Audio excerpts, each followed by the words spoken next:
Nicholas Harrington was the kind of man everyone admired, handsome, impeccably dressed, and so wealthy he seemed untouchable. Yet behind the polished smile and designer suits lay a storm of secrets. Whispers of a hidden mistress, hushed payments, and a lavish private jet only fueled suspicions. Meanwhile, his pregnant wife, Vivian, presented the perfect picture of elegance, but her gentle demeanor hid a fierce determination. When rumors morphed into revelations and heartbreak morphed into fury, Nicholas found himself caught between two formidable women. One held his heart with her forbidden allure. The other held his future in her hands, and she wouldn't hesitate to destroy him. Nicholas Harrington was the name on everyone's lips in Manhattan's high society. He'd been splashed across the pages of Forbes for amassing an empire of tech startups merged under his flagship company, Harrington Innovations. Stocks soared whenever he smiled at the camera, and interviews with him became the stuff of legend. Indeed, Nicholas possessed an air of unflappable confidence, arguably his greatest asset. Yet behind the glitz, he nursed a sense of emptiness he seldom acknowledged. Only 3 years ago, he had swept Vivian Chambers, now Vivian Harrington, off her feet. They wed at St. Patrick's Cathedral, surrounded by luminaries like Warren Buffett and Anna Wintour. The tabloids called it the wedding of the year, and it looked from the outside like a fairy tale. But as Nicholas stood in his corner office overlooking Central Park on a sultry June afternoon, he couldn't help feeling an undercurrent of panic. Every corner he turned, there seemed to be a fresh rumor, a new swirl of gossip that threatened to dislodge him from his throne. He had used his wealth to hush many controversies, paying hush money to employees or settling disputes with out-of-court deals. But this was different. Eliana Stone was the name on his mind. She was a rising socialite, best known for being seen on the arms of powerful men from time to time. Years younger than Nicholas, she was seductive, confident, and unrelentingly ambitious. In a world where everyone was chasing the next best connection, Eliana cultivated powerful alliances like collecting jewelry, shiny precious and carefully curated. He recalled the night they met under the shimmering chandeliers of the Plaza Hotel. He was hosting a fundraising gala in collaboration with the Real Impact Foundation, one that Michael Bloomberg and even Leonardo DiCaprio had RSVP'd to. Eliana arrived in a midnight blue gown, turning heads as though an invisible spotlight illuminated her every step. When she approached Nicholas with a fluted champagne glass and a half smile, the spark of desire caught him off guard. Flattery ensued, laughter flowed. By the end of the evening, she had charmed him into exchanging private phone numbers, something he had never done so openly before. That first encounter led to clandestine lunches at Michelin-starred restaurants and stolen nights in penthouse suites. All of it, Nicholas believed, was under meticulous secrecy. He had relied on his power and money to safeguard his indiscretions, ensuring that not a whisper reached Vivian's ears. Except now rumors about a mystery woman had leaked into the tabloids. His nerve endings were on fire. He couldn't let it spiral into scandal. Little did he know the scandal would soon become the least of his worries. The private jet was only the beginning. And as far as Vivian was concerned, her husband's name might soon be etched in the court dockets of the New York Supreme Court. Vivian Harrington was as poised as she was intelligent. A Harvard graduate who once studied under the tutelage of Dr. Elizabeth Warren. Vivian had her own promising career in international law before dedicating herself to philanthropic work. She was the woman who believed in justice and fairness, raising millions for global women's education initiatives through her foundation. Yet inside the walls of her Park Avenue penthouse, she increasingly felt like a naive girl in a dangerous adult world. That morning, Vivian quietly sipped on her specially blended herbal tea, recommended by her prenatal physician, Dr. Candace Lynn, at Mount Sinai. Yes, she was pregnant 3 months along. A child was all she had dreamed of. For the last year, an addition to the home she and Nicholas were supposed to build together. Instead, she sensed him drifting day by day. She tried not to let insecurities get the better of her. Nicholas was a busy man, an empire builder with thousands of employees relying on him. She told herself that his stress was natural. But when Vivian discovered a suspicious envelope tucked into his desk, her illusions began to crack. Inside was an invoice from a private aviation company referencing a Gulfstream G650 acquisition. The aircraft cost a staggering sum, tens of millions of dollars, and the name on the delivery address was not Harrington Innovations, nor Nicholas Harrington. It read, Eliana Stone. At first, Vivian's mind refused to process the implications. A private jet in another woman's name. Perhaps it was a business arrangement or a philanthropic gesture for a charitable venture. She fought to rationalize it. But the pit in her stomach deepened when she remembered her girlfriends whispering at a recent luncheon about a high-profile mistress rumored to be kept by a certain Manhattan billionaire. Nicholas had brushed off those rumors with a confident laugh, insisting they were about some fool with more money than sense. Over the next several days, her morning sickness became more severe, compounded by the mental anguish swirling within her. Confusion threatened to knock her off balance. She remembered Nicholas once promising her the world I will go to any length to keep you happy, he had said on their honeymoon in Santorini. Vivian reached out for help in the only way she trusted. She called her best friend and confidant, Dr. Elise Parker, a renowned psychologist. Elise provided a listening ear, but warned her to gather more information before confronting Nicholas. After all, if he was truly funneling money into a mistress, there might be deeper layers at play. Vivian tried to calm herself, but that single invoice refused to disappear from her thoughts. She spent nights thinking of the unborn child within her, a child who deserved a stable family, a healthy father, and a mother who wasn't paralyzed by betrayal. As the seeds of suspicion took root, her resolve hardened. She would not be deceived. Vivian Harrington was about to embark on a path that would shake her marriage to its core. Eliana Stone didn't see herself as a mistress, let alone a kept woman. To her, that term was archaic, reserved for women lacking agency. Eliana considered herself a strategist. A Denver native, she had relocated to New York in her early 20s, chasing a career in fashion design. Yet she quickly discovered that her real talent lay in navigating social circles. She was bright, persuasive, and adept at reading a room.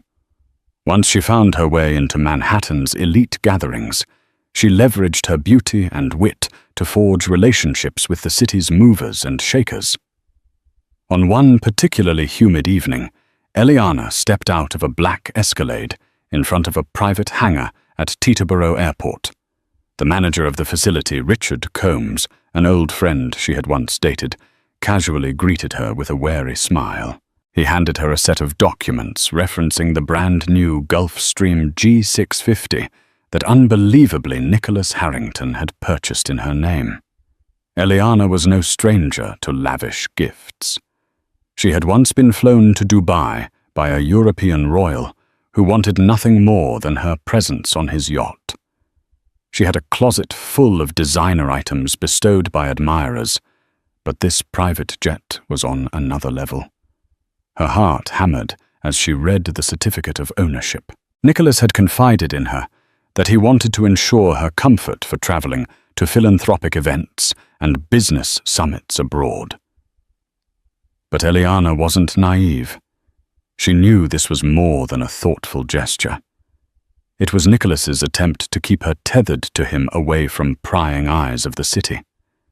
The jet was both a bribe and a fortress guaranteeing her silence and loyalty. Yet part of Eliana recoiled. She had never planned to become so intricately tied to any single man, especially not one with a pregnant wife.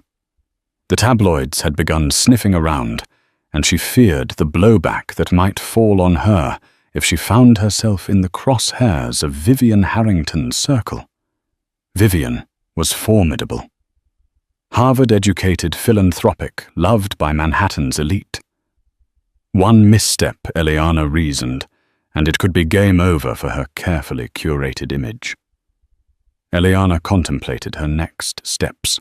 If Nicholas was that desperate to hide her from the public eye, was there something bigger behind the scenes? She had heard rumors about SEC investigations into a few of his acquisitions. Had she tied her fate to a man with looming legal troubles? She texted Nicholas a simple message: "We need to talk." Eliana was determined to control the narrative, even if it meant confronting him about the real reasons behind this extravagant gift. Because if there was one thing she had learned in New York, it was that knowledge equaled power, and she would not hesitate to use that power, no matter whose heart got broken in the process. Nicholas arrived home late, nerves fraying like the edges of a tattered flag. The doorman gave him a polite nod, but Nicholas barely registered it as he stepped into the lavish marble lobby of his Park Avenue building. It was nearly midnight, and he expected Vivian to be asleep. What he didn't expect was to find her waiting in the living room. Lights dimmed silhouette, rigid against the city lights, beyond the floor-to-ceiling windows. Vivian. He tried for a gentle tone, but his voice trembled. There was a sense of dread prickling the air. She slowly turned, revealing tear-streaked cheeks. She had a file in her hands, a sheaf of papers. Nicholas recognized them almost immediately. They were documents from the private aviation deal. His pulse accelerated. "Is there something you want to tell me?" "Nicholas." Her voice was steady, but the heartbreak in her eyes was impossible to miss. He inhaled sharply, trying to form a coherent response. "Vivian, it's not what you think." "Then what is it?" "Because it looks like you purchased a multi-million-dollar jet for a woman named Eliana Stone." Nicholas raked a hand through his hair, searching for a plausible explanation. But the well of excuses ran dry. He tried to spin a tale about business alliances and investor perks, but every word felt hollow the moment it left his lips. Vivian let him speak, her gaze never wavering. She cut in. "Do you think I'm naive? I know who she is, Nicholas. The tabloids are filled with her name these days." She laid a hand protectively over her stomach. "Is this the man you want to be when our child is born?" His shame curdled into something else. Defensiveness, perhaps. "I never asked for any of this," he muttered, voice tight. "It just happened." Vivian's composure shattered. "Things don't just happen, Nicholas. You've built an empire out of your ability to control events, so don't tell me you suddenly lost control." She waved the documents in his face. "We're talking about tens of millions of dollars. Our child's future. Our marriage." She turned away as though she couldn't bear to look at him any longer. "You need to decide, Nicholas. Decide what you want before I walk out of here." Staggered by the ultimatum, Nicholas tried to approach her, arms outstretched. She recoiled. "Don't," she warned. "Just don't." As he watched the woman he once adored disappear behind the bedroom door, Nicholas realized that his well-maintained double life was crashing into pieces. In that moment, it dawned on him what he feared most was not losing money or reputation, It was losing Vivian and the life they had planned for their unborn child. While Nicholas scrambled to pacify Vivian and keep Eliana in check, the corporate underbelly of Harrington Innovations was churning. A federal probe long rumored among financial circles was heating up. The Securities and Exchange Commission, SEC, had launched a quiet investigation into possible insider trading and irregularities in the company's recent mergers. At first, it was a mere whisper, circulating among high-powered attorneys at Cravath, Swaine and Moore, one of Manhattan's most prestigious law firms. But soon, Nicholas's top legal advisor, Henry Caldwell, confirmed that the whispers were real. Nicholas had always regarded Henry as a loyal strategist, a bulldog in court who could fend off anything. But even Henry seemed uneasy at the magnitude of the inquiries. Nicholas sat in his corner office gazing out at the skyline as Henry laid down the facts. They're sniffing around the Tech Core acquisition from last year, and the deal with Agnelli Biotech. They claim a tip-off about false financial disclosures. Nicholas felt a pang of paranoia. Could these investigations connect to the hush money he'd funneled to secure Eliana's silence, or the extravagant private jet purchase that was linked on paper to Stone Enterprises, one of her front companies? He had always believed that the pillars of his empire were unshakable, built on legitimate business moves. Yet, in an era of eagle-eyed regulators, no slip went unnoticed. And with the tabloids abuzz over his alleged affair, he worried that a scandal might offer investigators the perfect opening to dig deeper. The SEC was known to exploit personal controversies to pressure executives into cooperation or confessions. Henry Caldwell exhaled and tossed a folder on Nicholas's desk. We need to distance any questionable transactions from your personal finances. Make sure the board has your back, or we risk a revolt once this becomes public. The notion of a board revolt rattled Nicholas. He had cultivated an image of supreme leadership at Harrington Innovations. But if the directors began to fear for their own reputations, loyalty could vanish. In a twist of timing, Eliana chose that evening to call him in a frantic state. She had been summoned for questioning by the SEC to clarify her involvement in Stone Enterprises. Eliana sounded panicked. Nicholas, they're asking about the plane. They want to know if Stone Enterprises has any stake in Harrington Innovations. I'm not going down for this. Nicholas clenched his jaw. Keep calm. I'll handle it, he said, though he had no immediate plan. Beneath the shimmering surface of his life, the ground was quaking. Between a pregnant wife who threatened to leave him a mistress who could crumble under investigative pressure and a looming federal probe, Nicholas sensed the perfect storm gathering strength. If he didn't move swiftly, everything he'd built and everyone he cared about might be swept away. Vivian noticed a distinct shift in the atmosphere at charity luncheons and social gatherings. Friends who once flocked to her side now had a certain guardedness in their eyes. She couldn't decide if it was pity judgment or both. As rumors spread about Nicholas's affair, sympathy for the pregnant wife was overshadowed by the thrill of gossip. Even her long-time confidant, Serena Van Doren, heiress to a real estate fortune, seemed more interested in gleaning scandalous details than offering emotional support. But not everyone turned away. An unexpected ally emerged in the form of Tristan Zhao, a brilliant defense attorney from Cravath, Swaine and Moore, who happened to be a distant cousin of Vivian's. When he caught wind of the SEC's investigation and the swirling allegations against Nicholas, Tristan reached out privately. Vivian, I'm here if you need help. Nicholas might be my firm's client, but your family. Vivian was taken aback. She appreciated the gesture, but also recognized the delicate position Tristan was in. Representing Harrington Innovations meant he had to safeguard Nicholas's interests. Yet Tristan made it clear. My loyalty is to truth and justice. if you're in legal jeopardy, or if you suspect wrongdoing that affects you and your child, I'll point you to the right resources." Meanwhile, Eliana found herself cornered by an unexpected visitor, Frederick Klein, a tabloid journalist known for his cutthroat tactics.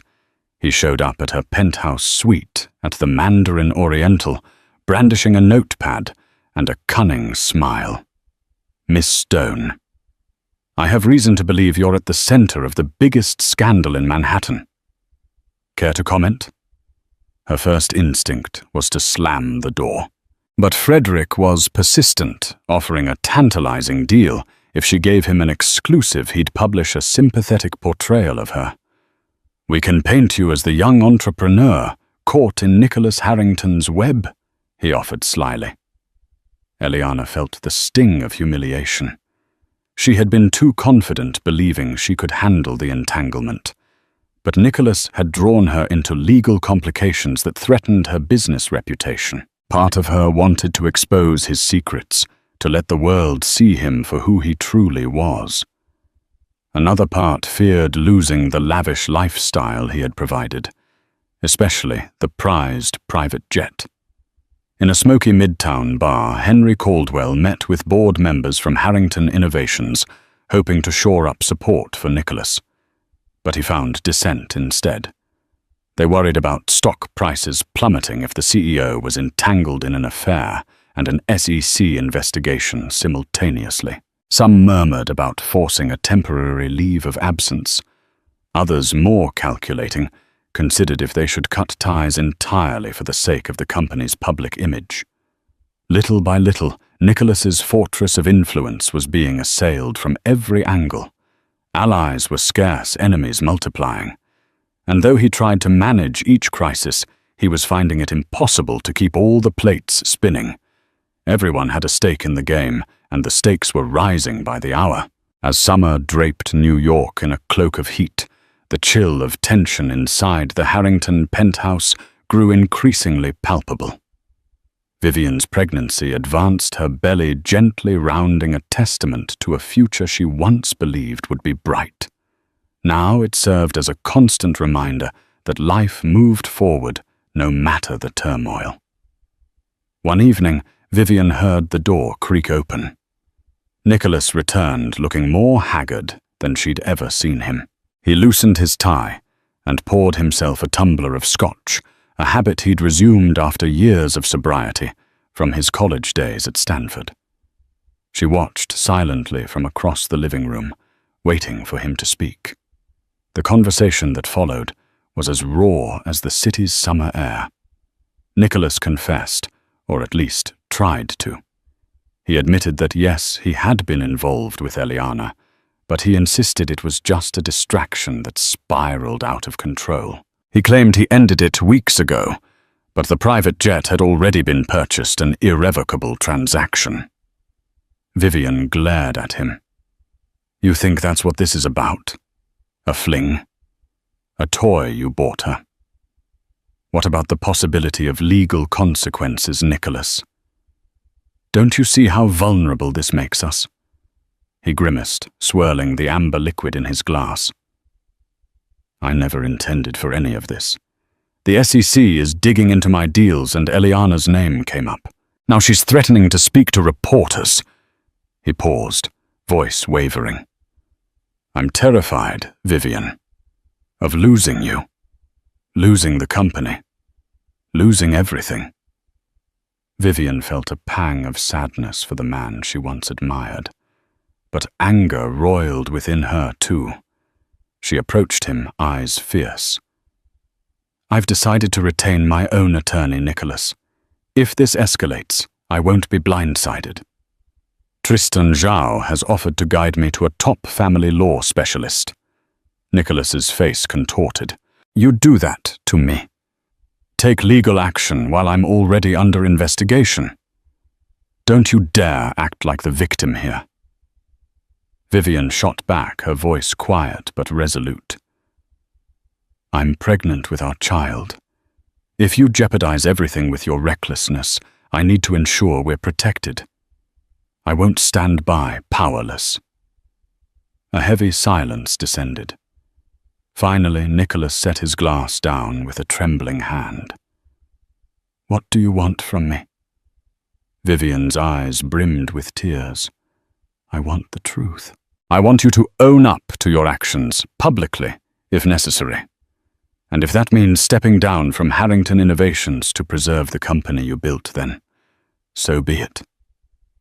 She took a slow breath, hand resting gently on her belly.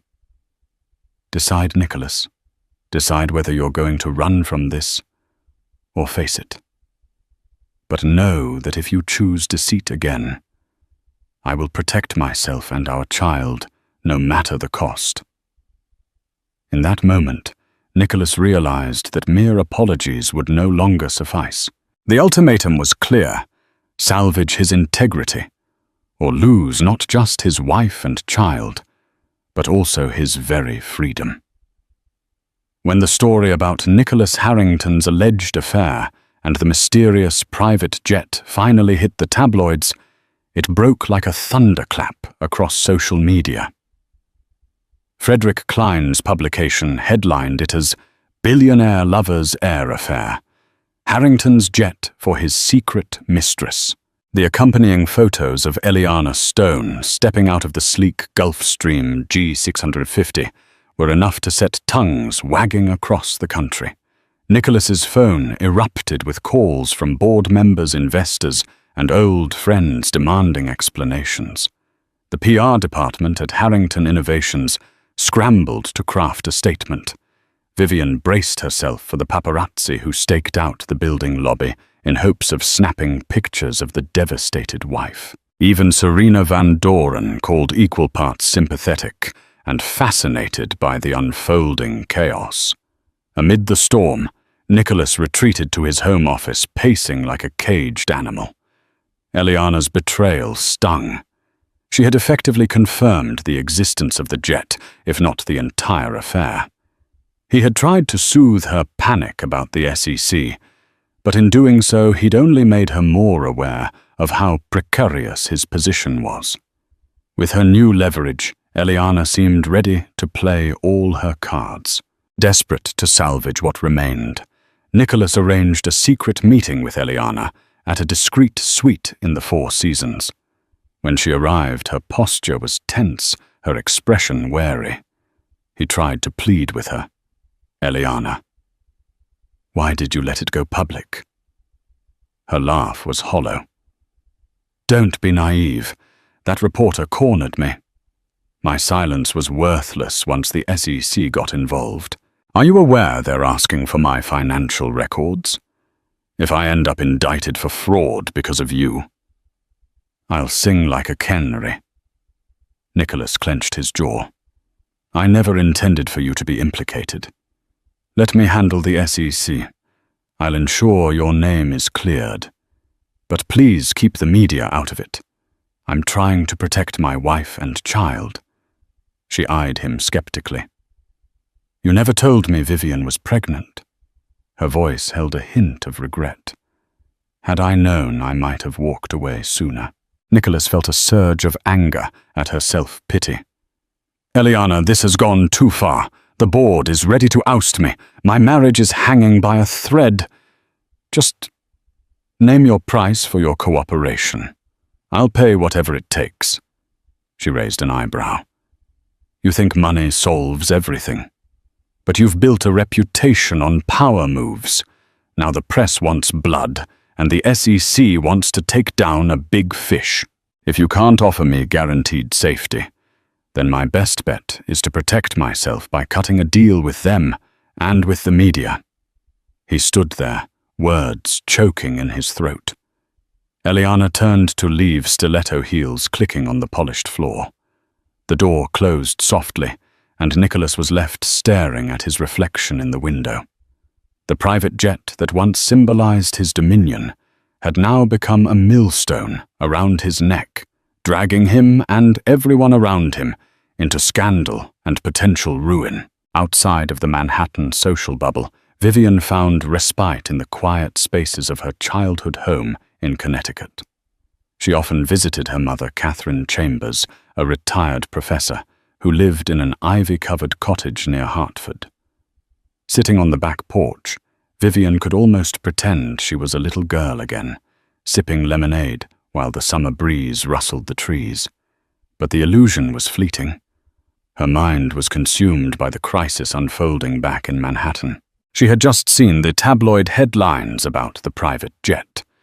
There was no escaping the humiliation that her husband's betrayal had become national fodder.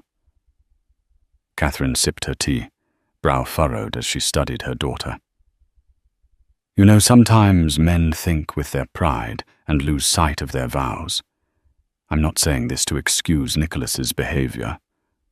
But are you sure you're ready for a legal battle that could get ugly? Vivian swallowed hard. I can't just sit back and let him ruin everything we built. He put us, me and this baby, in jeopardy with his reckless actions, and the SEC investigation might expose more. I'm afraid of how deep this goes. Her mother reached over, covering Vivian's hand with her own. Then you must protect yourself and protect your child. The question is, do you still love him enough to give him a chance to make things right? Vivian's eyes welled up. Did she still love Nicholas? A part of her. Did she love the man who once wrote her poetry, who planned lavish surprise getaways just to see her smile? But that man seemed so distant now, overshadowed by the cunning businessman entangled with Eliana Stone. That afternoon she spoke with Tristan Zhao by phone. He laid out her options file for a legal separation, pursue a divorce, or demand that Nicholas sign an agreement giving her majority custody and financial security should the SEC investigation escalate. Tristan's advice was clear. Vivian, you hold more power than you think. Nicholas stands to lose far more if you take him to court. The board won't want a scandal-ridden CEO. If you choose to, you can force concessions out of him. Vivian felt a swirl of conflicting emotions.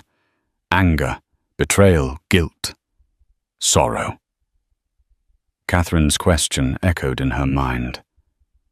Do you still love him enough to let him fix this? The straightforward answer was that she wasn't sure. But she knew one thing with absolute certainty: she would not remain silent. She would not let Nicholas overshadow her rights or her child's future. As evening fell, she made a decision. She would return to Manhattan and confront Nicholas face to face with a proposed settlement. If he was serious about protecting their family, he would meet her terms. Otherwise, she would walk away no matter the cost. She would not be another powerless wife, overshadowed by a wealthy husband's misdeeds. The crossroads was set, and Vivian intended to choose her path with eyes wide open. Nicholas sat at the mahogany dining table, the remnants of a half-eaten dinner growing cold. His appetite had vanished hours ago, replaced by a consuming dread of what might happen next. Time felt suspended, the flickering city lights beyond the penthouse windows, casting dancing shadows against the walls. Suddenly the elevator chimed and Vivian stepped into the foyer. Her expression was resolute, not the tearful vulnerability he'd grown accustomed to. Nicholas rose. "Vivian," he began, voice tentative. She raised a hand to stop him. "We don't need to rehash the affair details. I'm here for a different reason." She pulled a slim folder from her handbag and placed it on the table. "I had Tristan draft this." Nicholas swallowed. "What is it?" "A provisional settlement agreement," she answered, her tone as cool as a lawyer delivering a verdict. "It spells out what happens if I file for legal separation or divorce, particularly regarding custody of our child, spousal support, and my share of your assets." He opened the folder and skimmed the pages, eyes widening at some of the clauses. "You want the penthouse and a substantial share of Harrington Innovations stock." "Vivian, this is..." You owe me that much, Nicholas, she cut in. I supported you for years, sacrificed my career, and believed in you without question. If you tarnish our marriage and jeopardize our child's future, this is the price you'll pay. He flinched at the coldness in her voice. I understand your anger, but you must see this from my perspective. My company is under investigation. If I sign this, the board will see it as a sign of instability. The stock value will drop. It could spark a panic. Vivian's eyes flickered with conflicting emotions. That's not my fault. You created this mess. She gently placed a hand on her pregnant belly. I'm thinking about our child's security. If you're indicted or forced to resign, you'll lose so much. I can't risk being left with nothing. Nicholas breathed deeply. Slowly, he closed the folder and ran his hand across the cover. If I sign this, will you give me a chance to fix things? Vivian hesitated, her eyes searching his. That depends on your actions. You need to clear the air with the SEC, manage Eliana, and publicly acknowledge our marriage. No more secrets, no more hush-hush deals. He nodded, tears brimming at the corners of his eyes.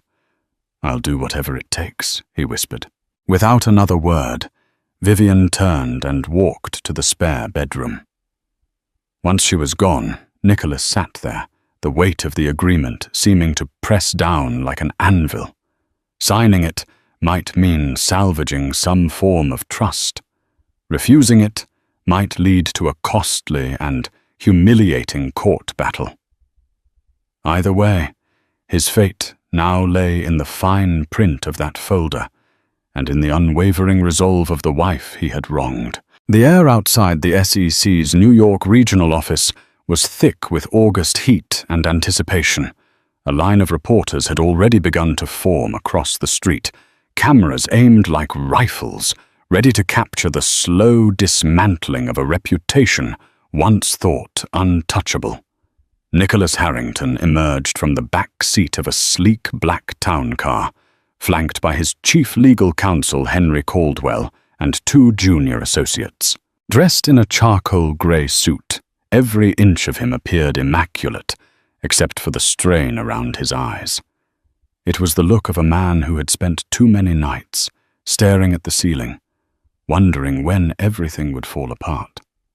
Inside the hearing room was antiseptic windowless and devoid of comfort. At the long table sat a panel of SEC officials, each with folders thick enough to suggest they already knew more than they were letting on. Among them was Grace Lee, the lead investigator, sharp, unblinking, and known for unearthing white-collar deception with surgical precision. Nicholas took his seat. A court reporter adjusted her machine. A bottle of water was placed in front of him. He didn't touch it. The oath was simple. Do you swear to tell the truth, the whole truth, and nothing but the truth? I do, Nicholas replied, though the words caught briefly in his throat. Henry began speaking first in a calm, strategic tone. My client is here in full cooperation. While recent headlines have painted a dramatic picture, we are confident this testimony will clarify misunderstandings. Mr. Harrington has nothing to hide. But Grace Lee wasn't here for Grace. She leaned forward, her voice steady and clipped. Mr. Harrington, can you explain the series of wire transfers from your personal trust to Stone Enterprises? Several occurred within 48 hours of your company's major acquisition announcements. Would you categorize those as gifts, loans? Or something else? Nicholas swallowed hard. They were loans. Personal investments to support Ms. Stone's business initiatives. Business initiatives, Grace repeated, tapping her pen. Interesting, considering Stone Enterprises doesn't appear to operate any physical locations or provide services. Its listed address traces to a mail forwarding center in Soho. Nicholas felt heat rising under his collar. Eliana Ms. Stone was in the process of launching a non-profit. I believed in her cause. Grace raised an eyebrow. And the Gulf Stream G650, purchased via subsidiaries connected to Harrington Innovations, transferred into her name. Does that fall under your philanthropic beliefs as well? The room went quiet. Even Henry seemed to pause. Nicholas tried to recover. That was a miscalculation. It was meant to facilitate her travel to charity events overseas. There was no intention of misleading the board or regulators. The junior investigator next to Grace leaned in and flipped a document toward the panel. We have emails between Ms. Stone and one of your assistants discussing keeping things off the books. How do you explain that Nicholas's hands clenched under the table? I never authorized that language. If it happened, it was a mistake by a staff member. The air tightened. Grace didn't blink. So in summary, you claim the funds, the plane, and the shell companies all exist as coincidences, and the timing around stock volatility mere chance. Nicholas faltered. Yes. Coincidence. Grace sat back, satisfied with the discomfort her silence produced. Then she leaned in one last time. Mr. Harrington, this is not a trial yet. But you should understand, we are prepared to pursue further action. If we discover that your personal relationships were used to conceal material financial transactions, you won't just be explaining yourself in this room. You'll be doing so under federal indictment. The words hit like a gavel. When the questioning ended, Nicholas stepped into the hallway, drenched in sweat beneath his polished suit. Henry walked beside him, jaw tight. Nothing's definitive yet, Henry muttered. But they're closing in. We need to get ahead of this fast. Outside, the sunlight was blinding. Flash bulbs erupted the second Nicholas appeared. Reporters shouted questions, but he kept walking, expression unreadable. And then just beyond the press line, he saw her. Vivian stood quietly, her coat folded neatly over her rounded belly. Her eyes met his, not with hatred, not with pity, but something colder clarity. The kind that no lie could pierce. She nodded almost imperceptibly, then turned and left. Nicholas didn't call after her. He couldn't, because at that moment, he understood he hadn't just been under oath in front of the SEC. He'd been under oath before the woman whose trust he had shattered, and in both courts, he was failing. The day Manhattan Family Court summoned the Harringtons, the city seemed to mirror their turmoil, overcast skies, cold drizzle, and a wind that cut through coats and certainty alike. Vivian sat in the back seat of her legal counsel's car, hands gently folded over her rounded belly, her heart steady, but her mind a whirlwind. In her tailored navy dress and cream coat, she looked the part of elegance, but underneath, she was bracing for war. Nicholas, on the other hand, arrived separately with his legal team. Face drawn, suit pressed but soaked at the edges from the rain. The once revered tech mogul now moved with the stiffness of a man walking into his own reckoning. His wife, the woman who once toasted his Forbes cover in Santorini, was now his opponent in a courtroom that would define more than custody. It would define character. Cameras flashed in the foyer. The tabloids had already christened the event the billionaire marriage collapse of the year. Inside, fluorescent lights and the low murmur of clerks filled the courtroom with a sterile judicial hush.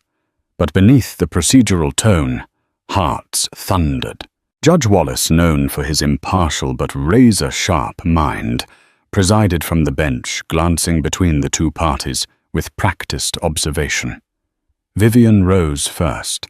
At her side stood Tristan Zhao, her family attorney, sharp as ever, his calm anchoring her presence.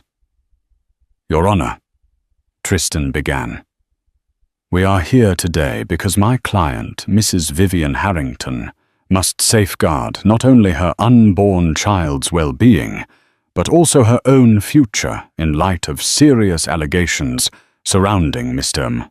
Harrington's conduct. These are not just emotional breaches. They carry financial, legal, and reputational consequences. He presented exhibits the Gulfstream G650 invoice wire transfers to Eliana's companies and press clippings outlining SEC scrutiny. This is not a case of simple infidelity, he emphasized. This is a man whose recklessness threatens the foundation of a family. Then Vivian took the stand. She didn't shake. Her voice, though soft, cut through the courtroom like crystal. "I am not here to punish Nicholas," she said, "but to protect my child. I stood by him as he built an empire. I turned down board seats and job offers to raise a family with him. But when I discovered the jet, the lies, the secrets woven into our finances, I realized I could no longer trust him to put family first." She paused, one hand resting on her belly. "This child will be born into a storm I did not create. And so I ask this court for separation, custody, and clear boundaries.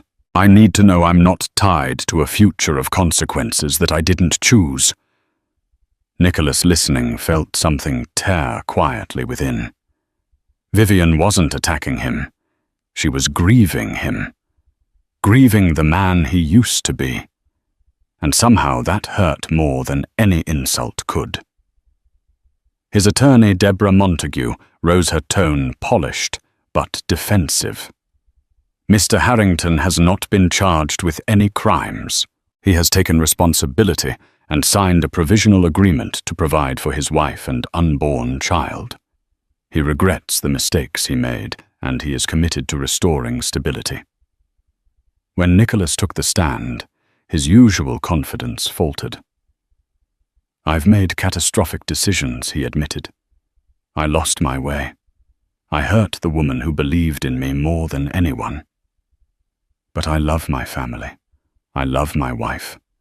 I want to be a father. Please don't punish my child for my failures." He looked directly at Vivian, eyes glossy with unspoken regret. "Vivian, if there's anything left to save, I'll fight for it." But Judge Wallace had heard enough. He removed his glasses slowly and addressed the court in a measured tone. "This court does not render decisions based on emotion alone, but on impact, risk, and precedent. While Mr. Harrington has not yet been criminally charged, the court finds the financial irregularities troubling, especially the use of marital assets for extramarital endeavors." He looked at Vivian. "Given your condition and the uncertainty surrounding Mr. Harrington's legal future, the court grants your petition for separation with sole custody, awarded until further review." A collective breath left the courtroom. However, the judge continued, "I order a mediation period before any permanent divorce is granted. Both parties are encouraged to seek counseling for the sake of their child, if not for reconciliation." The gavel fell with finality. Outside, flashbulbs exploded. Nicholas exited with his head down. Vivian walked out, composed, escorted by Tristan, her hand instinctively cradling her stomach. That night, Nicholas returned to an empty penthouse, silence pressing down like a judgment of its own. Vivian, meanwhile, sat by her mother's side in Connecticut, watching news coverage she never asked for. She had won the hearing, but not without cost. And somewhere deep within both of them, the truth lingered like an echo power may buy silence, but it can never buy back trust. And the court, cold and impartial, had just made that truth official. Autumn descended on Manhattan with a crisp chill. Leaves in Central Park turned burnished gold a stark contrast to the somber mood that enveloped Nicholas. The separation hearing had concluded, leaving him in a purgatory of legal limbo. Harrington Innovations' board pressured him to step down as CEO temporarily until the investigations concluded. Eliana Stone had vanished from public sight, rumored to be negotiating a quiet settlement of her own with the SEC. In the midst of this maelstrom, Vivian's pregnancy progressed. She was nearing her 7th month, glowing despite the emotional upheaval. One day she agreed to meet Nicholas at a neutral location, her lawyer's conference room, under the pretense of finalizing some financial details. Nicholas arrived early, heart-pounding, half hoping for a chance at honest conversation. When Vivian entered, her expression was guarded but not hostile. They sat at a polished wooden table, a fruit platter and water glasses placed between them. Lawyers hovered in the background. But Tristan made an excuse to step out, leaving them momentarily alone.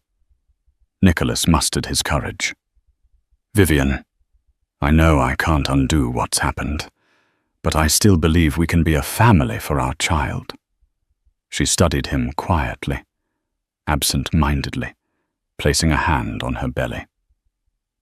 "Nicholas, I've been to the doctor. The baby's healthy. That's the most important thing to me. I won't let anything threaten that." Her voice was tinged with sadness. "But as for us, I don't know if we can ever go back to the way things were. Your affair, the secrets, they're scars that might never fully heal." He felt tears prick at his eyes. "I'll do anything, Vivian. I'll sign any agreement you want. I'll cooperate fully with the SEC. Step down from the company for good if necessary. I don't want to lose you." Her eyes glistened, but she remained composed. "You've already lost part of me, Nicholas, and I don't say that to be cruel. It's the reality. But you might be able to earn back my respect if you can prove you've truly changed." Just then, Tristan stepped back into the room with a gentle knock. "I'm sorry to interrupt. The final paperwork is ready." Vivian sighed, stood up, and walked toward the door, but not before pausing. She turned to Nicholas, her voice soft yet resolute. "Focus on resolving your legal issues. Get the help you need. Let's bring this child into a world without fear. Then maybe we'll see if there's a chance for us." As she left, Nicholas clutched the edge of the table, emotions crashing over him in waves. He was neither free nor entirely condemned. The fate of his marriage, his reputation, and even his future as a father rested on his ability to atone for past sins. For now, he would stand on the precipice of redemption, heart-pounding, hoping that one day the scales might tip in his favor, and that Vivian would find it in her heart to forgive him. 6 months later, a hush fell over a pristine maternity suite at Mount Sinai Hospital. It was the day that would rewrite the destinies of Nicholas and Vivian Harrington. Vivian was in labor, surrounded by an aura of calm determination. Tristan and Catherine, her mother, stood by for moral support. After hours of tense waiting, Nicholas arrived. He looked visibly drained, but resolute. The SEC investigation had finally concluded, leading to a negotiated settlement in which Nicholas admitted to minor infractions, but avoided criminal charges. He had also resigned from Harrington Innovations, relinquishing his CEO title in exchange for a consultancy role.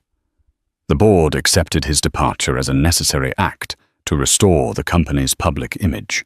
Though Vivian had held firm on their legal separation, she had allowed Nicholas the opportunity to be present for the birth of their child. The baby's arrival brought a fragile sense of hope, albeit tinted with the knowledge of everything that had transpired.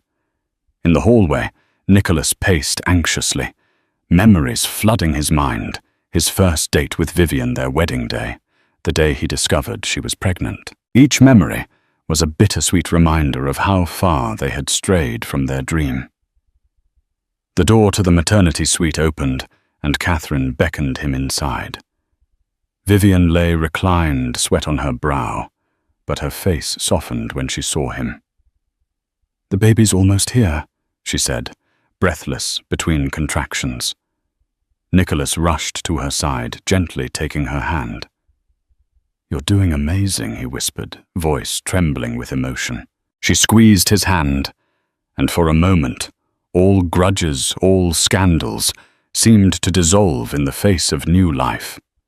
It happened in a rush, the final push, the cry of a newborn echoing in the room. A son 8 pounds of possibility. A hush fell as the medical staff placed the baby in Vivian's arms. Nicholas felt tears spill down his cheeks.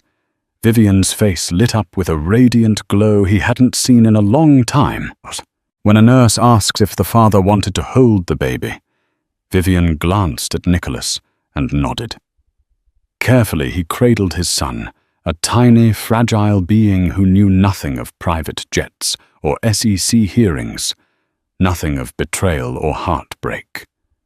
In that moment, Nicholas felt humbled, awed, and overwhelmed by the gravity of fatherhood. Later, when the baby was cleaned and swaddled, and Vivian rested Nicholas, stepped into the quiet hallway. His phone buzzed an email from Tristan's office, finalizing details of the separation agreement. The terms were generous to Vivian, as they should be. Nicholas had no regrets. The only thought that mattered now was that he had a son who deserved better than the mistakes of his father. He heard a soft voice behind him. "You can come back in if you like." Vivian stood in the doorway, hair-disheveled exhaustion etched on her face, yet she radiated a quiet strength. "Are you sure?" he asked, voice almost trembling. She nodded. "This baby is ours, and I want him to know his father, even if—" Her voice trailed off. Perhaps she was thinking of what the future would hold for them. Would they remain separated forever? Or was there a glimmer of reconciliation? Nicholas followed her inside the weight of the world, feeling just a bit lighter than before. He took a seat next to Vivian, watching their son's tiny chest rise and fall. The child's eyes fluttered, taking in the world for the first time. In that shared silence, father and mother, once broken by betrayal, found a fleeting moment of unity. No matter what the days ahead held, court hearings, settlement negotiations, or personal therapy sessions, this was a new beginning. It might not be a fairy tale ending, but it was real. It was honest. And perhaps for Nicholas and Vivian Harrington, that was a step closer to redemption than either had dared to hope.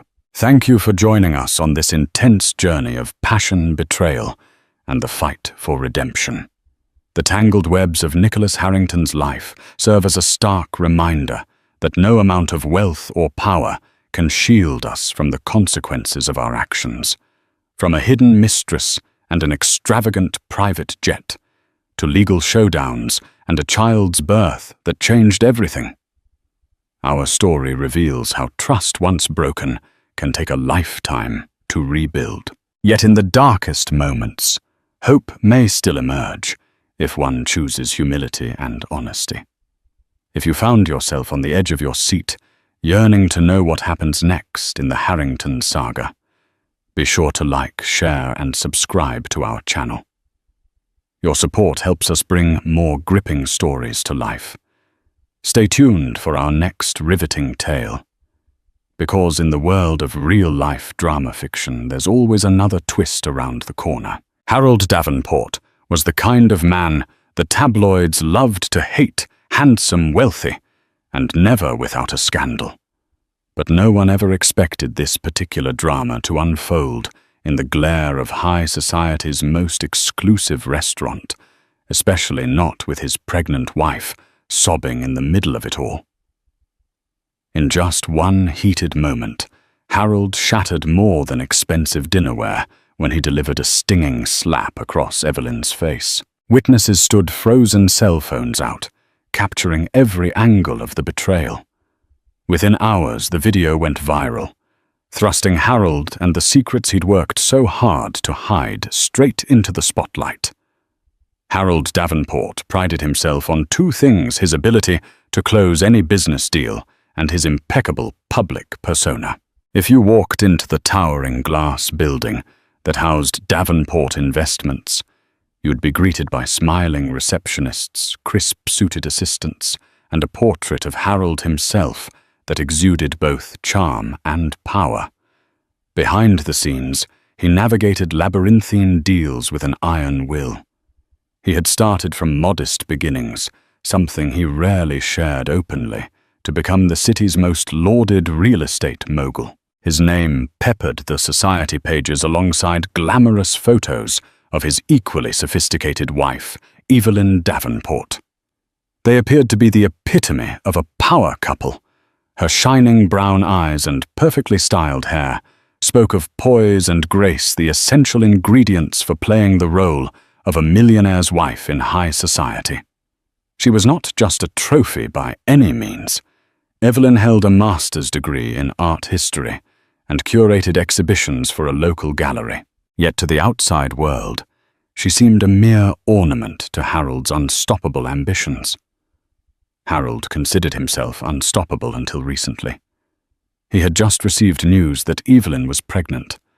The idea of fatherhood was supposed to fill him with pride and joy. Instead, it felt like an inconvenient sidetrack to his grander life plan. Children meant cutting down on the lavish parties, the adventurous getaways, and the provocative dinners that often involved far more than just food. On top of that, business had been rocky for the past 6 months.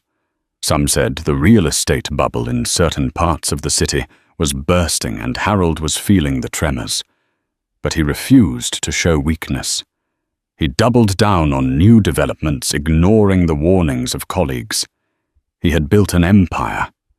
How could it possibly crumble? Evelyn Davenport stared at the ultrasound photos pinned to her dresser mirror every morning. She was enamored with the tiny life growing inside her, but an undercurrent of dread also ran through her thoughts.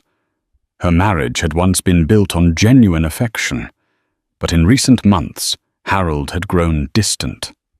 He'd come home late without explanation, skip important doctor appointments, and at times displayed a temper she'd never witnessed in their earlier years. She confided in her best friend, Fiona Bradford, who came from old money and spent her days juggling charity events. Fiona often told her, "Men like Harold are under immense pressure. Try to be more understanding." Evelyn did try. She planned romantic dinners, arranged quiet nights by the fireplace, and even suggested couples therapy. But Harold always brushed her off with a dismissive wave or an outright snub. This pregnancy, though a miracle to her, seemed to irritate Harold in a way she couldn't fully fathom. He was curt whenever she mentioned baby names or asked if he'd help decorate the nursery.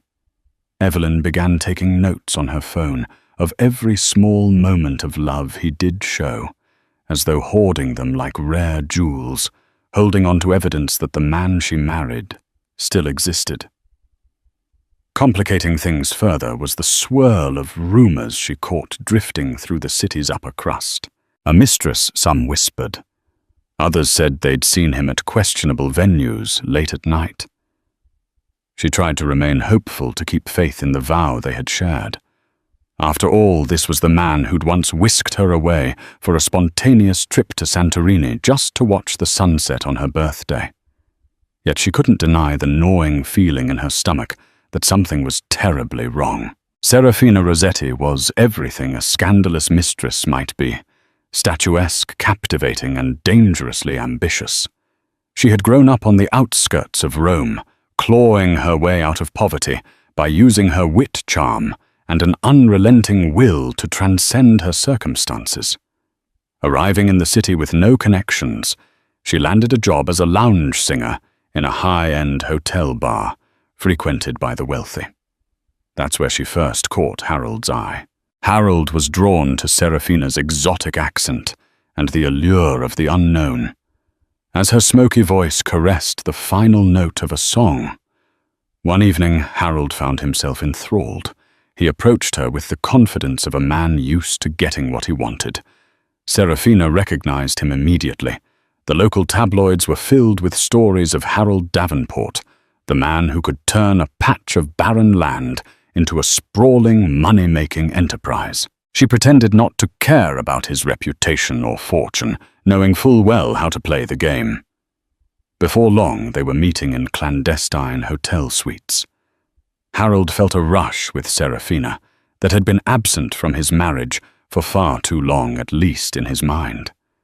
She was exciting and adventurous, feeding his ego in ways he didn't realize he craved. She would whisper how powerful he was, how unstoppable, and how much she admired him.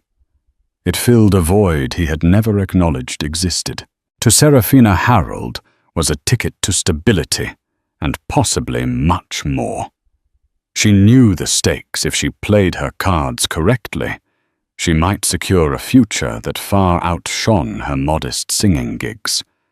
She feigned ignorance about his personal life, though she followed every development on social media. She told herself that if Harold was unhappy in his marriage, it was his problem to fix. She was simply the prize he deserved. The night it all came crashing down began as an extravagant date at La Belle Étoile, the city's most exclusive French restaurant. It was a place known for its crystal chandeliers, velvet drapes, and a menu that could make even the most seasoned gourmet swoon. Reservations were nearly impossible to procure. Harold, of course, knew the owner personally and had a private table set aside a lavish corner draped in gold and burgundy, offering both seclusion and prestige. He arrived with Serafina on his arm, and heads turned immediately. She wore an emerald green silk gown that clung to her every curve, while Harold's tailored tux was impeccable. Waiters swooned with deference. The wine steward promptly arrived with an imported bottle of Chateau Margaux Vintage 1982, which Harold had pre-ordered at an astronomical price. Serafina loved the attention. She let out a seductive laugh at every mundane remark Harold made, batting her eyelashes as though he were reciting poetry. Little did she know that someone had recognized them. A discreet text was sent, and within minutes gossip started circulating through the upper echelons of the city's social network. Meanwhile, Evelyn sat at home, rubbing her growing belly, wondering yet again why Harold was working so late. She had made calls to the office, but each time an apologetic assistant told her, "Mr. Davenport is still in a meeting." When her phone pinged with a message from an acquaintance that read, "I think you need to see this," accompanied by a grainy photo of Harold and another woman at La Belle Étoile, Evelyn felt her world tilt. Fueled by adrenaline heartbreak and a sense of determination she didn't know she possessed, Evelyn decided she had to see for herself. She hailed a car, ignoring her better judgment and every instinct telling her to stay home. She headed straight for the restaurant, tears threatening to spill from her eyes as she clutched her phone to her chest. When Evelyn arrived at La Belle Étoile, her heart pounded so loudly she could barely hear the maitre d' asking for her reservation. She spotted Harold almost immediately across the dimly lit room. He was laughing, his face turned toward Serafina. For a moment, Evelyn couldn't breathe. It felt surreal, like a nightmare that stubbornly refused to end. She managed to slip past the staff, fueled by raw emotion. She stood trembling at the edge of the table. Her presence was so unexpected that Harold didn't notice her at first. Serafina, however, lifted her eyes and froze. The expression on her face transitioned from smug delight to startled anxiety in a split second. Harold finally caught on. His laughter died, and a hush fell over their little corner of the restaurant.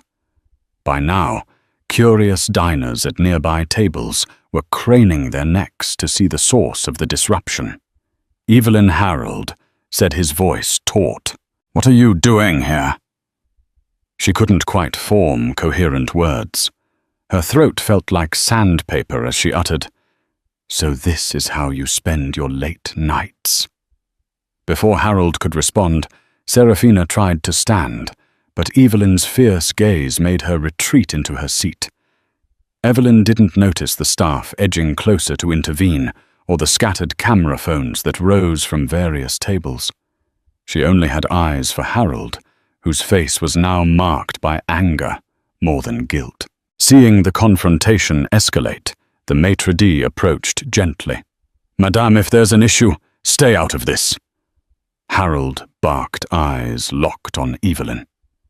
Tension twisted in the air as onlookers waited half in dread, half in voyeuristic fascination. Evelyn's hands shook not with fear, but with a mix of betrayal and heartbreak she could no longer contain. No one could have predicted how swiftly the situation would spiral. Evelyn, tears brimming, whispered, "How could you do this?" "You know I'm pregnant, Harold. I'm carrying your child." Her voice cracked on the last word. Harold looked around painfully, aware that all eyes were on him. The empire he had carefully built on a foundation of public relations and polished appearances now stood on the brink of collapse. In his mind, Evelyn was violating the unspoken rule that all dirty laundry must remain hidden. She had broken the illusion he had painstakingly maintained, and for that, a flicker of rage ignited in him. It was a single impulsive motion. Harold raised his arm and delivered a stinging slap across Evelyn's cheek. The crack of his hand against her skin echoed in the hushed restaurant, shocking everyone into stillness.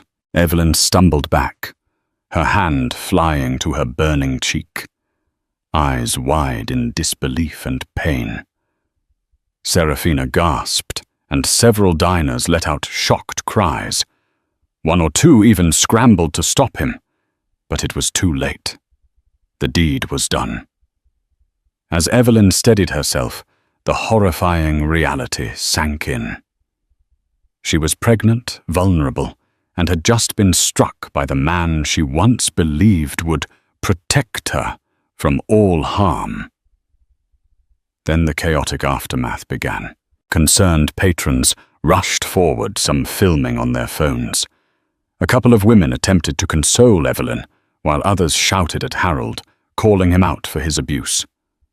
Restaurant security threatened to call the police, but Harold, with his connections, somehow dodged immediate trouble. He stood rooted as if he couldn't quite comprehend what he'd done. Serafina was pulling at his arm, begging him to leave before the authorities arrived. Evelyn, tears streaming down her face, could hardly breathe. Her cheek throbbed, and her entire world felt as if it had collapsed in a single slap. The viral storm began even before the night was over. Multiple videos from different angles found their way onto social media platforms: Twitter, TikTok, Instagram. Within hours, Harold Davenport was trending, accompanied by hashtags like Justice for Evelyn and Stop Domestic Abuse. The public reaction was swift and merciless. Even those who had never heard of Harold Davenport before chimed in, condemning his actions as monstrous. By morning, local news channels picked up the story. Cynthia Morgan, a well-known news anchor, opened the day's broadcast with the scandalous footage. Experts chimed in, psychologists discussing domestic violence, lawyers speculating on potential legal consequences, and business analysts predicting the downfall of Davenport investments. If there was any doubt that Harold's reputation would weather this storm, it was erased by the sheer volume of denunciation flooding every media outlet. Evelyn, meanwhile, had spent a sleepless night at her friend Fiona's house. She found no peace there either her phone vibrating constantly with messages of sympathy, outrage, and offers for legal counsel. Paparazzi were already camping out near the gates, hoping to catch a glimpse of her. It was surreal watching her private pain turned into a public spectacle. Harold woke up to a house that felt empty despite its opulence. News vans crowded the street outside his mansion. Every attempt he made to contact Evelyn was met with silence. Even Serafina tried to call him several times, leaving frantic voicemails, but he ignored them. Harold's PR team scrambled to manage the crisis, urging him to issue a statement apologizing for his actions and expressing contrition. But Harold was too proud and perhaps too shocked to act rationally. He believed he could ride out the storm, just as he had navigated countless controversies before. Late that same day, Harold received the dreaded official notice he was summoned to appear in court the very next morning. It was no longer a matter of social media backlash or public perception. Now he faced real legal consequences. The charge was assault on his pregnant wife, no less. The severity of such an act was enough for the district attorney's office to take immediate action. Bernard Stein, a high-profile defense attorney on Harold's payroll, rushed over to the Davenport mansion as soon as he heard the news. Stein had seen his fair share of celebrity and high society cases, but even he seemed rattled. In the gleaming marble foyer, he told Harold in no uncertain terms, "The footage is everywhere. We can try damage control, but you must appear remorseful and cooperative in court. This isn't a tabloid rumor we can simply squash." Harold seethed at this notion of having to grovel. "I built this empire," he snapped, pacing restlessly, "and I'll be damned if I let it crumble because of one slip. Evelyn. She provoked me. She showed up uninvited, made a scene." Stein cut him off. "Do you hear yourself? That is not a defense. You slapped her. And she's pregnant. The public outcry alone is enough to doom you if we don't handle this very, very carefully." He stressed again the importance of a heartfelt apology, possibly even a settlement, anything to prevent a drawn-out criminal trial. Reluctantly, Harold agreed to follow Stein's guidance, but he refused to see Evelyn or even attempt a direct apology. Pride and anger still clouded his judgment, overshadowing any rational thought. His mind whirled with blame and resentment for Evelyn, for the diners who had filmed him, even for Serafina, whose presence had set the stage for the entire spectacle. While Harold prepared his defensive strategy, Evelyn faced a far more tumultuous emotional storm. She was holed up in Fiona's guest room, drifting between tearful breakdowns and bouts of numbness. Her cheek still bore a faint bruise, and every time she glimpsed her reflection, she felt a jolt of anguish mixed with disbelief.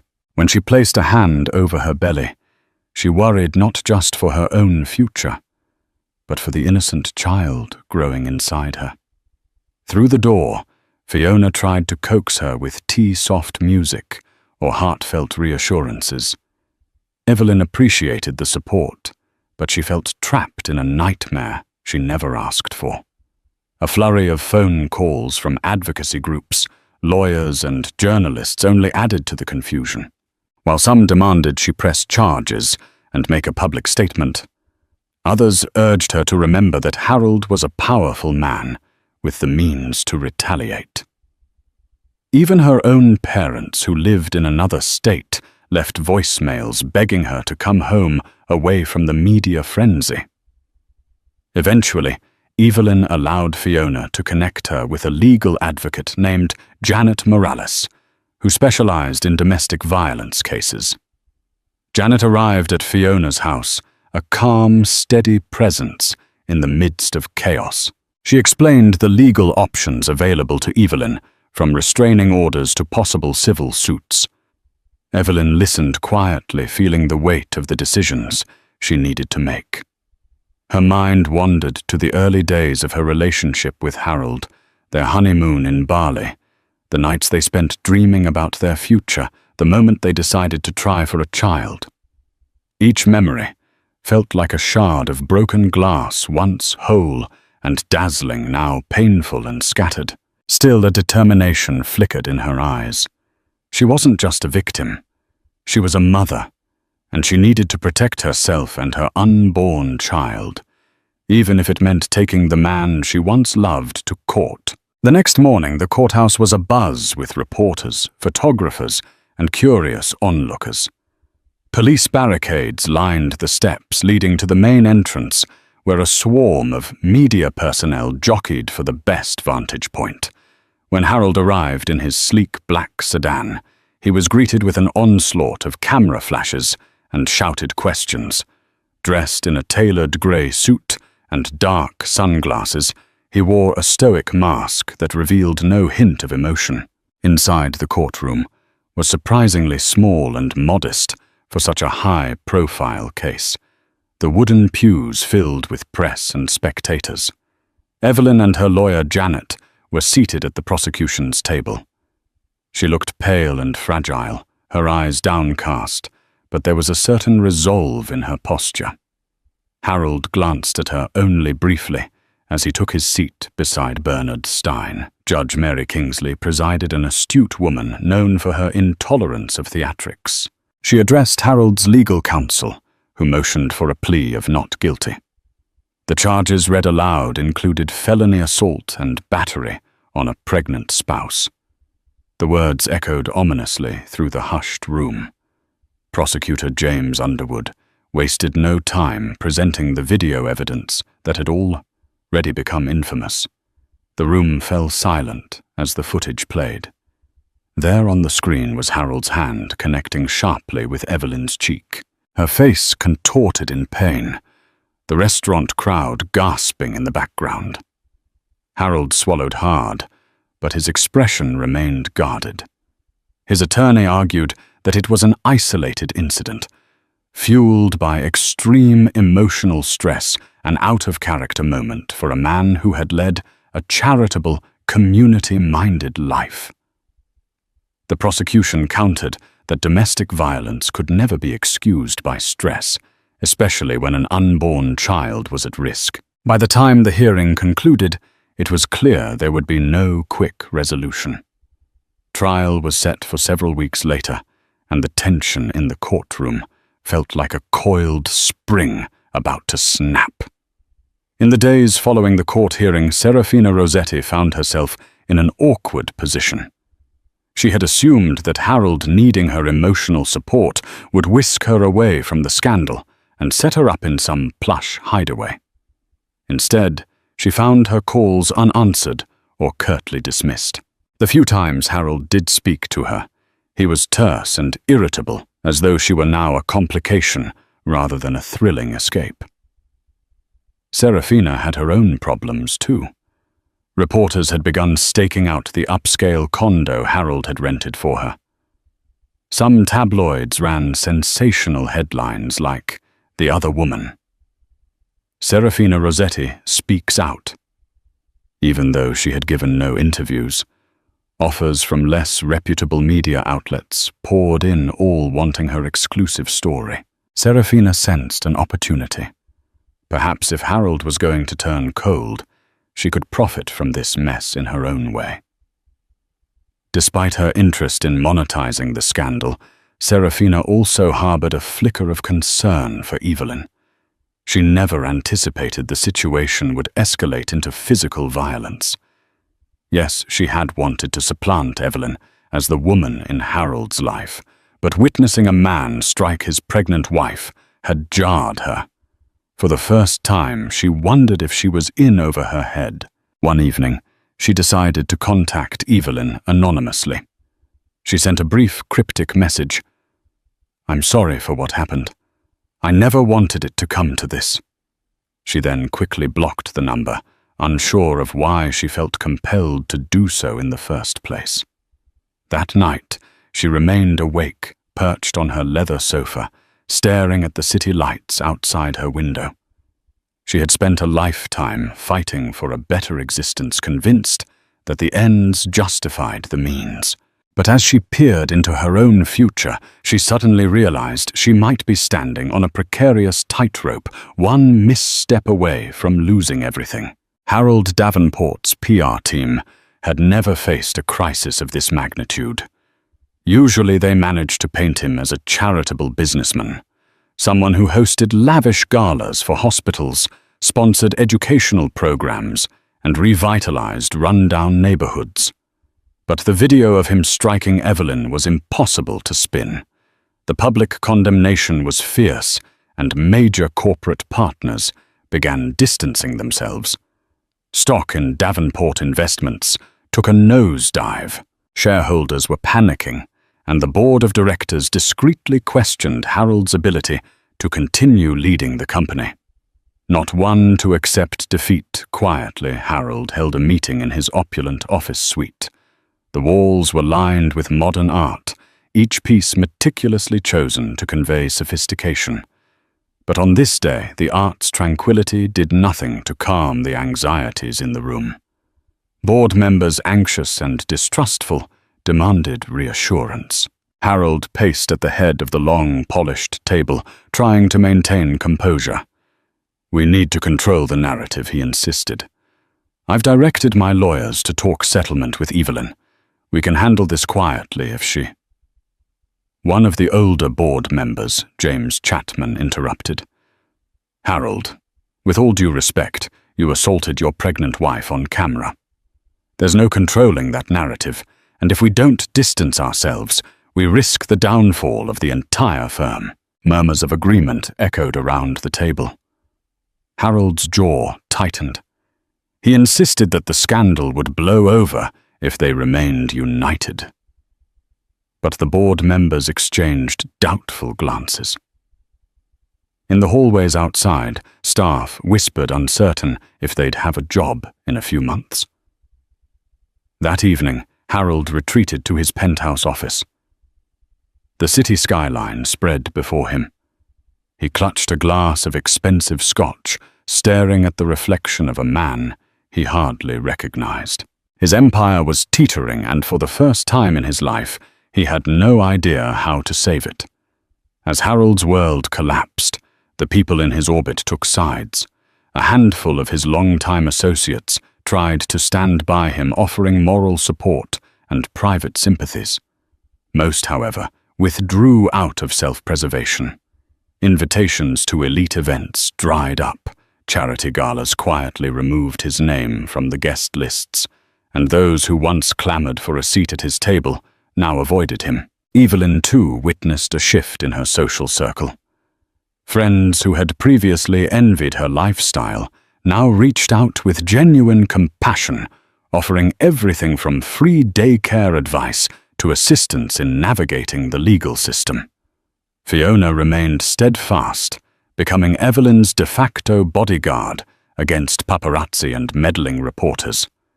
Meanwhile, the press had a field day, highlighting every single detail of Harold and Evelyn's life. Newspapers dug into Harold's financial dealings, revealing questionable partnerships and uncompleted real estate ventures. Speculative pieces claimed Davenport Investments was on the brink of bankruptcy. Journalists camped outside Fiona's suburban estate, snapping photos through telephoto lenses whenever Evelyn ventured outdoors for a doctor's appointment or a walk. Harold was enraged by the intrusion, even though he had no moral ground to stand on. In a rare moment of vulnerability, he asked Bernard Stein, "Is there any chance Evelyn will drop the charges?" Stein's expression was grim. "She's pressing forward. And the DA's office has ample evidence. If it goes to trial, you could face jail time, especially considering the severity of hitting a pregnant woman." Faced with the real possibility of incarceration, Harold felt the first tremors of fear. He was used to controlling everything. His company, his reputation, his personal relationships. But now the grip he had on his world was slipping, and all he could do was watch it fall. Evelyn spent her days juggling medical checkups with legal consultations. The unborn child remained her top priority, and each ultrasound brought both hope and anxiety. Would the baby sense the stress roiling through her? She tried to soothe her mind with prenatal yoga recommended by her therapist. The sessions offered brief respite, but the looming trial kept her nerves on edge. Her therapist, Dr. Anita Green, encouraged her to confront not just the slap, but all the emotional abuse and neglect she'd experienced in the marriage. In one session, Evelyn sobbed as she recounted the nights she would wait hours on end for Harold to return home, only to be met with indifference or scorn. She realized that the violent act at La Belle Étoile was just the tip of a dangerous iceberg, and recognizing this made her simultaneously furious and fearful. Meanwhile, Harold's lawyers tried multiple strategies, proposing a private reconciliation, dangling a generous financial settlement, and even floating the idea of joint public statements about marital discord. Each offer was swiftly rejected. Evelyn was no longer the timid spouse who would do anything to keep the peace. The baby changed everything for her, instilling a fierce resolve to ensure a better future, free from deceit and fear. Late at night, Evelyn lay awake in Fiona's guest bed, replaying the slap in her mind. She saw Harold's eyes burning with rage, felt the sting on her cheek anew. For the first time, she truly comprehended the fragility of her own existence and her child's. She had loved Harold once deeply, but she couldn't excuse what he'd done. In that dark stillness, she resolved to see this through to the end, no matter how daunting the road might be. As the trial date approached, both sides engaged in a flurry of legal maneuvers. Bernard Stein filed motions to suppress certain witness testimonies and to dispute the chain of custody for the restaurant video. The prosecution, led by James Underwood, countered with motions of their own, seeking to highlight Harold's history of emotional neglect and to call Serafina Rossetti as a witness. Serafina found herself in a precarious position. She had no desire to appear in court, especially knowing that the defense would paint her as a gold-digging mistress. Yet she also sensed an opportunity to exact some form of revenge on Harold for discarding her so callously once the scandal erupted. After consulting with a lawyer of her own, Serafina begrudgingly agreed to cooperate with the prosecution's subpoena. The court of public opinion, however, was far swifter. The tabloids labeled Serafina as a home wrecker and the vamp who lured Harold astray. Commentators on morning talk shows debated whether she deserved blame or sympathy. Serafina found the sudden fame both alluring and terrifying, as she realized her once private life was now fodder for gossip and judgment. Inside Davenport Investments, the board of directors held emergency sessions without Harold. Rumors circulated about a possible ousting. Harold heard whispers about a management shakeup that would remove him as CEO. Each time the rumor reached him, it fanned the flames of his anger. He felt betrayed by the very people who had benefited from his leadership for years.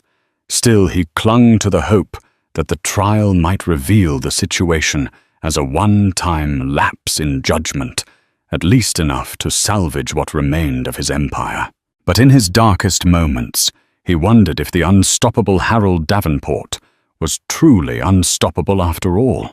Amid the swirling chaos, Evelyn received unexpected support from a group called Women First, a local non-profit dedicated to assisting victims of domestic violence. Organized by a determined activist named Sarah Hernandez, they reached out to Evelyn, offering counseling, legal resources, and even security if she felt threatened. Though initially wary of involving outsiders, Evelyn discovered a comforting sense of solidarity in their presence. Harold, in a rare moment of contrition, attempted to send Evelyn a bouquet of white roses and a handwritten note saying, "For the sake of our child, Let's find a peaceful resolution." Evelyn never responded. She handed the note to her lawyer, who added it to the growing file of communications, unsure if it might be a ploy to manipulate the legal proceedings. Around the same time, a former employee of Davenport Investments named Marcus Lee came forward sharing that Harold had once verbally abused him in a private meeting. Marcus provided an affidavit describing Harold as a tyrant prone to explosive temper tantrums whenever challenged. While this testimony wasn't directly linked to Evelyn's assault, it added to the damning portrait of a man with little regard for those around him. Evelyn started to wonder if she ever truly knew Harold at all. She had been entranced by his charm, his success, and the beautiful life he offered. Perhaps she had been just another piece in his carefully curated public image. This realization fueled her resolve for justice. She began to understand that the trial was about more than just a single slap. It was about holding Harold accountable for a pattern of abuse. Late at night, she wrote in her journal, "I'm not fighting just for me. I'm fighting for every woman who's been silenced by fear, every child who deserves a loving home, and the future I want for my baby." The courtroom buzzed like a hive on the first morning of the trial. Long before the doors opened, reporters crowded the courthouse steps, their breath fogging in the early morning chill. News vans lined the curb like battle tanks, their antennas pointed to the sky. Inside every seat was filled lawyers, journalists, court staff, and a few silent strangers who just wanted to witness a man of power finally face justice. Evelyn sat at the plaintiff's table, her posture dignified but tense. She wore a simple navy dress and minimal makeup. She didn't need embellishment. The faint bruise along her jaw had faded, but the memory it carried still throbbed beneath the surface. Her lawyer, Janet Morales, sat beside her, focused, calm, and determined. Across the room, Harold Davenport entered, flanked by Bernard Stein and a second attorney. His navy suit was crisp, his hair carefully styled, but he looked thinner than before, his jaw tighter, his eyes a shade duller. The cameras had captured his fall from grace for weeks, but here under oath, there would be no curated image, only truth. Judge Mary Kingsley entered promptly, the courtroom rising in unison. She surveyed the room with a cool, measured gaze before nodding to the attorneys. "Let us begin. James Underwood." The prosecutor stood and launched into a piercing opening statement. "This case is not about business. It's not about society pages or philanthropy. It's about a woman, a wife, struck in public while pregnant. It's about a man who believed his wealth would shield him from consequence. But in this courtroom, we are all equal under the law." His words settled into the silence like weights dropped into water. When Stein took his turn, his tone was somber. "Davenport is not a monster. He's a man under immense pressure who made a terrible mistake. We will show that this was an isolated incident, not a pattern. A moment of emotional failure, not cruelty." The real moment began when Evelyn was called to the stand. She walked slowly, every step echoing in the wood-paneled chamber. She placed her hand on the Bible's swarthy oath and sat down, clutching a tissue in her lap. Underwood guided her through the beginning, her marriage, the pregnancy, and the night of the incident. "I walked into the restaurant," Evelyn said, her voice low but steady, "and saw my husband laughing with another woman. I was humiliated. But more than that, I was scared. Scared because when I confronted him, he didn't apologize. He hit me." She paused, blinking back tears. It wasn't just the slap. It was the way he looked at me. Like I was the problem. Like I deserved it. The jury sat motionless. Some jurors looked at her with open empathy. Others scribbled quietly. During cross-examination, Stein treaded carefully. Mrs. Davenport, would you say your marriage had challenges before this night? Evelyn nodded. All marriages do. But challenges don't excuse violence. Stein pressed further, attempting to imply her presence at the restaurant was confrontational. You showed up uninvited, emotional upset. Is it possible things escalated too quickly? Evelyn's eyes narrowed slightly. He didn't even hesitate. That was not escalation. That was a choice. Silence followed. Even Stein backed off, realizing he was dangerously close to pushing the jury the wrong way. As court adjourned for the day, Fiona met Evelyn in the hallway and wrapped her arms around her. You did it, she whispered. You told the truth. Reporters leaned over the barricades, microphones extended, but Evelyn kept her eyes on the door ahead. She hadn't walked out with justice yet, but she had walked in with courage. And that was the first step in reclaiming her story. The second day of trial began under a grey, unsettled sky. Inside the courthouse, a palpable sense of anticipation gripped every corner. Reporters lined the marble steps outside, speculating on what might come next. Everyone was talking about the witness expected to take the stand. Serafina Rossetti. She arrived at the courthouse in a dark sedan with tinted windows. Gone were the plunging necklines and camera-ready smiles. Today, Serafina wore a sleek black dress with long sleeves and her hair pulled back into a tight bun. The look was deliberate, composed, restrained, almost somber. The court bailiff led her through the back entrance, but not before a few quick shutter clicks from alert photographers caught her profile. Inside the courtroom, the atmosphere was electric. As Serafina walked down the aisle to the witness stand, Evelyn kept her gaze straight ahead, jaw tight. Fiona, seated beside her, offered a comforting squeeze of the hand. Across the room, Harold shifted in his seat, eyes unreadable. Prosecutor James Underwood began slowly. Ms. Rossetti, thank you for being here. Could you tell the court how you first met Mr. Davenport? Serafina's voice was low but clear.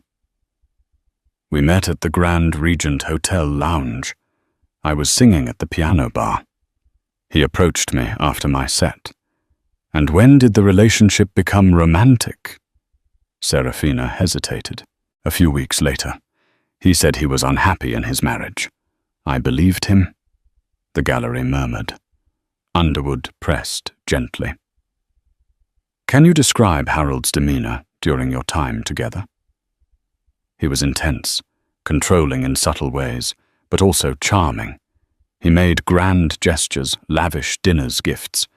But when things didn't go his way, his temper flared. She glanced briefly at Harold, especially the night at La Belle Étoile. Underwood nodded. Can you describe what you witnessed that night? Serafina inhaled. He was already tense before Evelyn arrived. He called her names, said she was always nagging him about the baby. When she showed up, he panicked. But what shocked me most was how quickly the slap came. 1 second, he was glaring. The next, he struck her. There was no hesitation. Gasps echoed through the room. Harold's eyes darkened, his jaw tight. Bernard Stein stood for cross-examination. Ms. Rossetti, he began coolly. How long have you known the prosecution intended to call you as a witness? A few weeks, she replied. During that time, did you speak to any media outlets? No. Did you consider selling your story? No, she said, a slight edge to her voice. But you must be aware that your name is now trending online. the mistress who helped take down Harold Davenport. That has value, does it not? Serafina didn't flinch. I didn't come here for value. I came to tell the truth. Isn't it true you continued seeing Mr. Davenport, even after knowing he was married? Yes, she said, her tone sharp now. But I never expected to witness violence. That changed everything. Stein backed off, sensing the jury was leaning toward her. She had delivered more than testimony. She had added depth to the prosecution's portrait of Harold as a man who didn't just lose his temper, but simmered with rage beneath the surface. Next came Marcus Lee, the former Davenport Investments employee. A young man in his early 30s, Marcus spoke with nervous energy. He recounted an incident where Harold screamed at him in a closed-door meeting and threatened to end his career over a missed contract clause. It was just paperwork, Marcus said, but he exploded. I walked out that day and never looked back. Though not directly tied to the incident with Evelyn Marcus's account, bolstered the image of a man who used intimidation as a tool. By the end of day 2, the prosecution had laid out a pattern, not one of a single mistake, but of a man whose power insulated him from consequences until now. As the judge adjourned for the day, Evelyn caught Serafina's eye just briefly. For a fleeting second, there was no animosity between them, just the silent acknowledgement of a shared wound. By the 3rd day of trial, tension gripped the courtroom like a coiled spring. The prosecution had delivered a series of powerful testimonies, from Evelyn's haunting account to Serafina's damning implications, and now the defense was left with a singular risky strategy: put Harold on the stand. Bernard Stein wasn't fully confident in the decision, but Harold had insisted. He believed his voice could sway the jury, that his carefully practiced charm and narrative of stress and misjudgment might tilt the scales in his favor. After all, he had talked his way out of worse, or so he thought. The courtroom hushed as Harold rose, straightening his blazer and taking measured steps toward the witness box. The judge nodded. "You may proceed." He took a breath and began. "I grew up with nothing," Harold said, eyes flicking to the jury. "A one-bedroom apartment, a single mother who worked 2 jobs. I built everything I have through hard work and sacrifice. I've created homes for thousands, jobs for hundreds. I've supported charities, sponsored programs. My life has been about more than just profit." His voice was steady, each word calculated. "But with success comes pressure. The past year has been overwhelming. Cracks in the company boardroom, betrayals, business partners fleeing. It felt like my world was slipping. I wasn't sleeping. I wasn't thinking clearly. That night," I snapped. He paused dramatically, letting the silence thicken. "I never meant to hurt Evelyn. It was a moment of weakness. I regret it with every part of me." A murmur spread through the gallery. Some nodded sympathetically. Others remained unmoved, arms crossed, expressions stony. Then came the cross-examination. Prosecutor James Underwood stood, his tone clipped. "Mr. Davenport, you described a moment of weakness.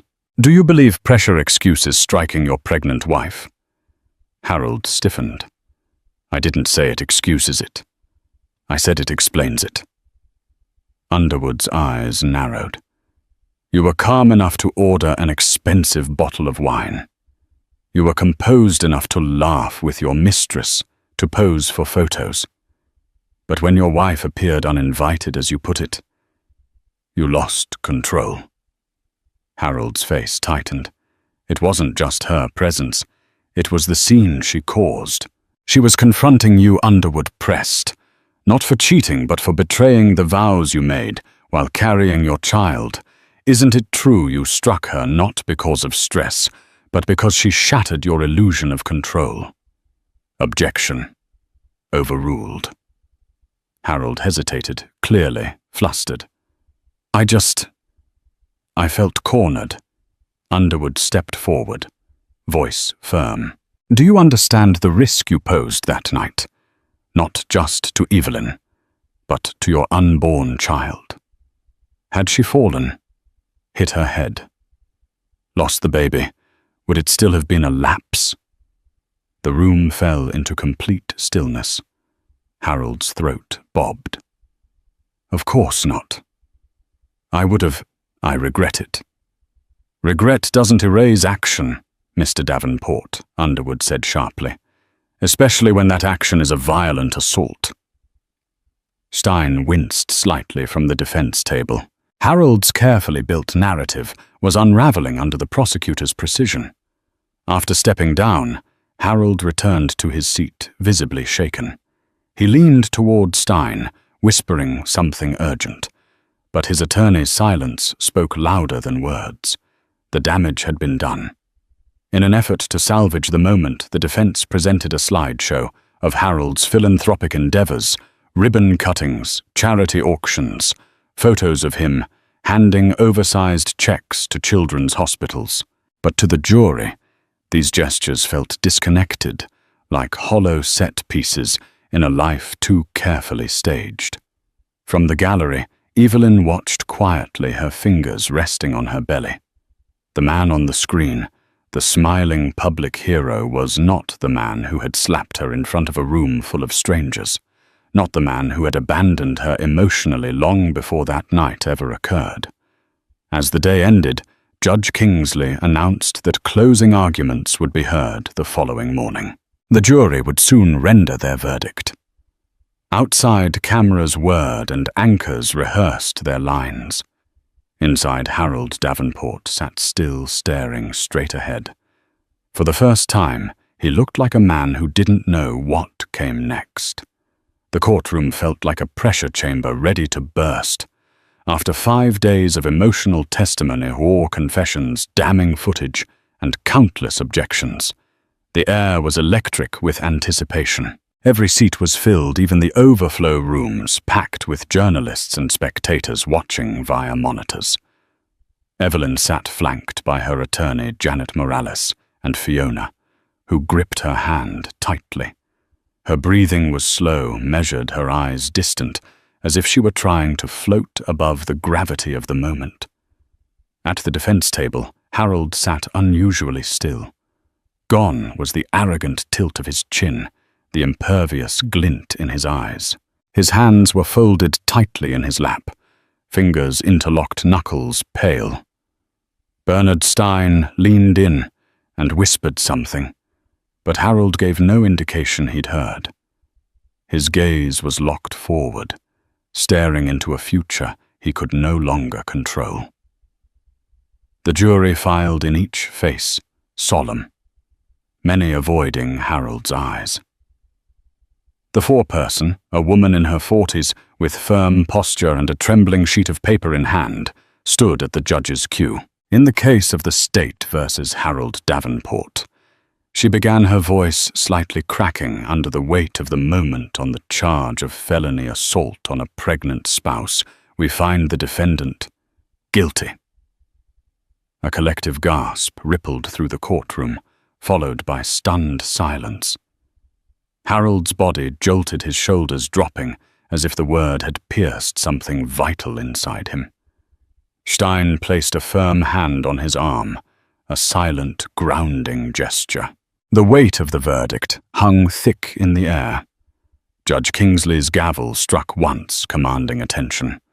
Sentencing will be scheduled in a separate hearing. Court is adjourned. As the room stirred back to life, murmurs, whispers, and camera clicks erupted like distant thunder. But Evelyn heard none of it. Her eyes welled with tears, a silent flood of emotion, too complex for words' relief, vindication, heartbreak, and grief all mingling at once. She pressed her hand to her belly, whispering a silent vow of safety and strength to the child within. Harold remained seated for a moment longer, staring blankly ahead. Then, as deputies approached to escort him out for legal processing, he finally turned. His eyes met Evelyn's across the room. They held each other's gaze for a beat, hers steady, unwavering, his clouded with disbelief, perhaps even sorrow. But no words passed between them. In that final glance, something unsaid passed, a recognition that everything they had built was gone, shattered by the strike of a hand and the unraveling of trust. Whatever future Harold imagined, it would no longer include control, reputation, or redemption on his terms.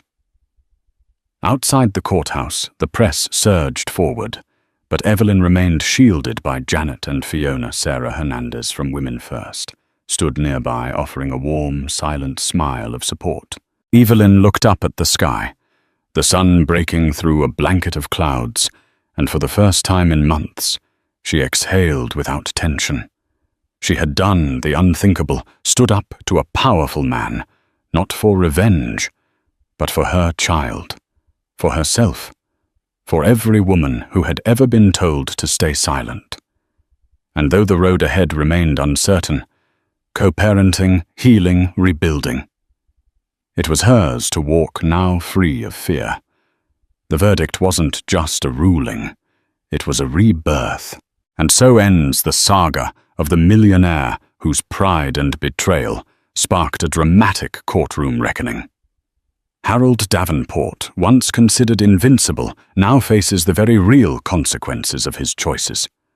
Meanwhile, Evelyn stands as a testament to courage, showing that even in the darkest hours, hope and justice can prevail. As she places a protective hand over her growing belly, she looks toward a future in which her child will never know the weight of fear or silence. If this story moved you, if you found yourself rooting for justice and resolution, please let us know by hitting the like button.